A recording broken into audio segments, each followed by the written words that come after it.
무대 위 한 곡이 끝났을 뿐인데 공기가 달라졌다.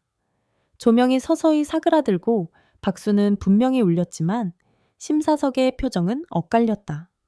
누군가는 미소를 지었고 누군가는 고개를 숙였다. 그리고 마침내 한 사람 심사위원 박선주가 마이크를 잡았다. 말 한마디가 무대의 온도를 바꿨다. 좋았어요. 그런데 그 뒤에 붙는 문장 하나가 참가자의 운명을 갈라놓는다는 걸 우리는 이미 수없이 봐왔다. 그날 이후 시청자들 사이에는 하나의 서사가 빠르게 번졌다. 박선주가 박지연을 떨어뜨리려 했다.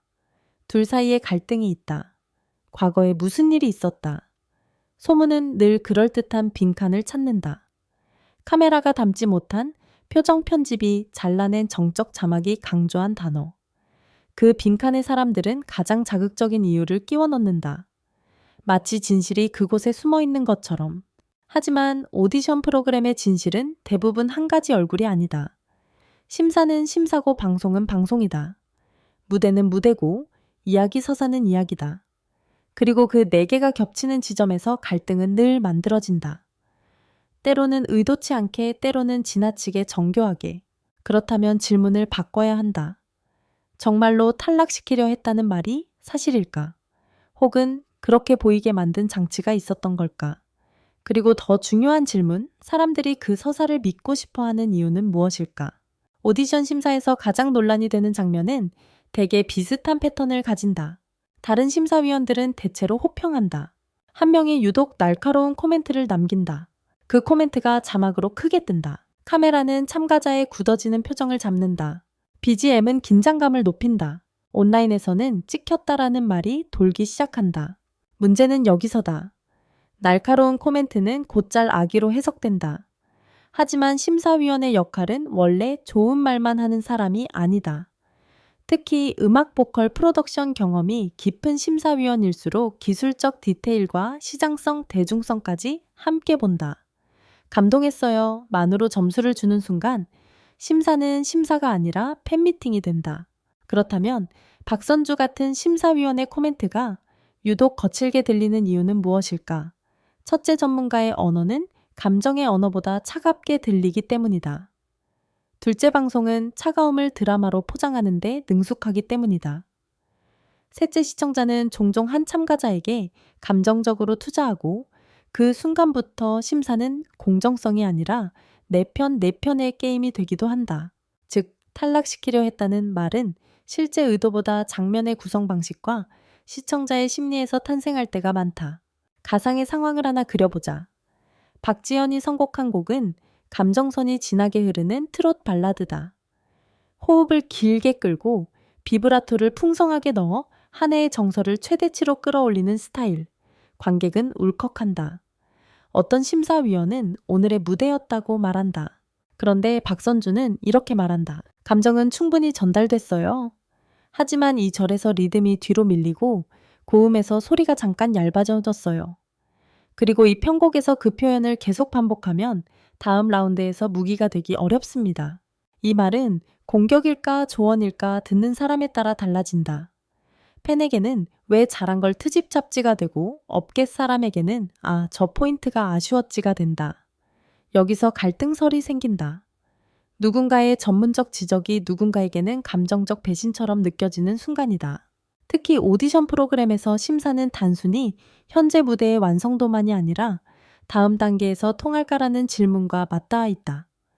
박선주가 탈락 쪽으로 기울어 보였다는 인상을 준다면 그건 지금도 좋지만 이 스타일로 우승까지는 어렵다라는 판단이었을 가능성이 있다. 그 판단은 잔인하게 들릴 수 있다. 하지만 오디션은 원래 잔인한 룰을 가진다. 심사위원의 역할은 그 잔인함을 숨기기보다 때로는 명확하게 말해주는 것일 수 있다. 송편집은 사실을 왜곡만 하는 게 아니라 사실을 압축한다.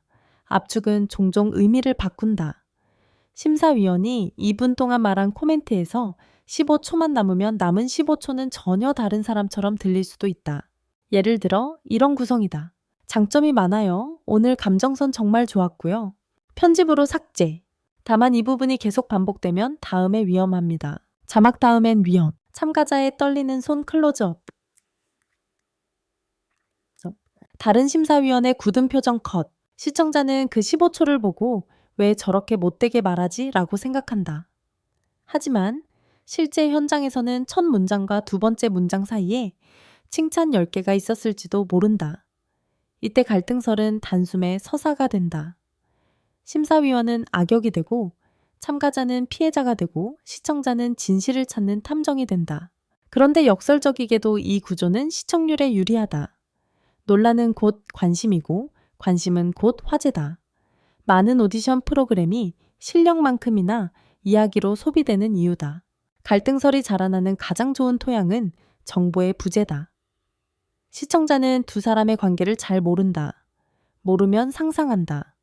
상상은 대개 자극적인 방향으로 달린다. 하지만 현실에서 업계의 관계는 종종 훨씬 단순하다. 과거에 같은 행사 무대에 섰던 적이 있다. 같은 제작진 같은 스태프와 일한 적이 있다. 어느 오디션에서 짧게 스친 적이 있다. 누군가가 누구를 칭찬했다. 혹은 평가했다. 그 평가가 기사로 확대 재생산됐다. 이런 얇은 접점이 온라인에서는 곧 악연으로 변환된다. 특히 이름값이 있는 심사위원과 떠오르는 참가자가 만나면 사람들은 그 관계를 서사화한다. 견제한다. 기득권이 신인을 눌렀다. 취향이 아니라 개인 감정이다. 하지만 여기서 가장 중요한 포인트는 이것이다. 심사위원이 특정 참가자를 탈락시키고 싶어 한다는 의도가 실제로 존재하려면 그 의도가 실현될 수 있는 구조가 있어야 한다. 대부분의 오디션은 다수 심사 제작진, 검증 투표 시스템 등 복합적인 장치를 가진다. 한 사람의 감정만으로 결과를 좌지우지하기는 어렵다. 물론 영향력 있는 한 표가 흐름을 만들 수는 있다. 하지만 그건 개인 감정보다 기준의 차이에서 출발하는 경우가 많다. 가상기획 기사로서 그날 무슨 일이 있었나에 대해 가장 그럴듯한 시나리오들을 정리해보면 다음과 같다. 시나리오의 기술과 감정의 충돌. 박지연의 무대는 감정 전달이 탁월했지만 박선주가 보기엔 호흡 리듬톤 컨트롤에서 위험한 지점이 있었다. 박선주는 지금의 감동보다 다음 라운드에서의 생존력을 기준으로 평가했고 그 기준이 시청자의 감정과 충돌했다. 시나리오 B 반복되는 무기에 대한 경고.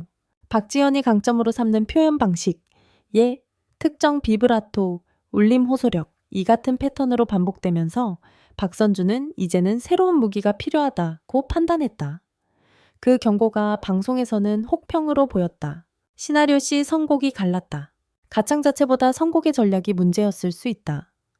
박선주는 이 곡은 당신을 돋보이게 하지만 우승자의 그림을 만들지 못한다는 관점에서 낮은 점수를 줬고 제작진은 그 충돌을 극적으로 편집했다. 시나리오 D 현장 변수가 있었다. 리허설에서 음향 밸런스가 달랐거나 무대 모니터 이슈 컨디션 난조 등 현장 변수가 있었을 수 있다. 심사위원은 그 흔들림을 정확히 캐치했고 시청자는 방송만 보고 왜 저렇게 냉정해? 라고 오해했을 수 있다.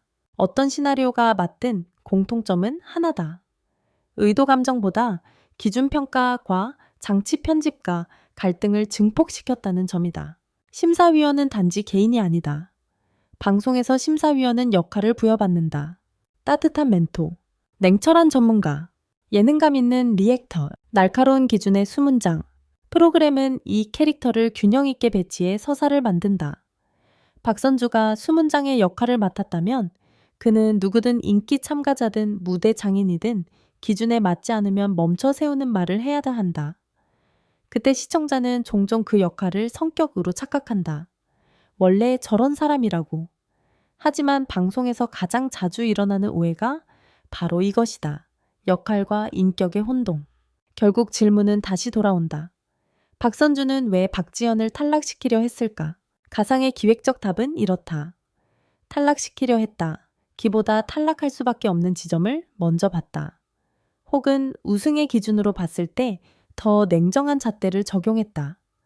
그리고 그 냉정함은 방송의 서사 속에서 갈등처럼 보이게 편집되고 시청자의 감정 속에서 악연이라는 이름으로 번졌을 가능성이 크다. 그날 도대체 무슨 일이 있었던 걸까? 아마도 그날은 누군가의 인생을 뒤흔든 하루였고 누군가에게는 평소 하던 평가를 한 하루였으며 제작진에게는 한 회차의 긴장감을 완성해야 하는 하루였을 것이다. 그리고 시청자에게는 우리가 가장 좋아하는 이야기, 진실을 찾아내는 이야기를 시작하게 만든 하루였을지 모른다. 진실은 종종 자극적인 소문보다 밋밋하다. 그러나 밋밋한 진실이 더 잔인한 법이다. 누군가는 정말 잘했지만 누군가의 기준에서는 아직 부족했을 수 있다. 오디션은 그 간극을 끝까지 밀어붙이는 게임이다. 그래서 가장 공정한 결론은 어쩌면 이것이다. 갈등은 둘 사이에만 있지 않았다. 갈등은 무대와 기준 사이에 있었다.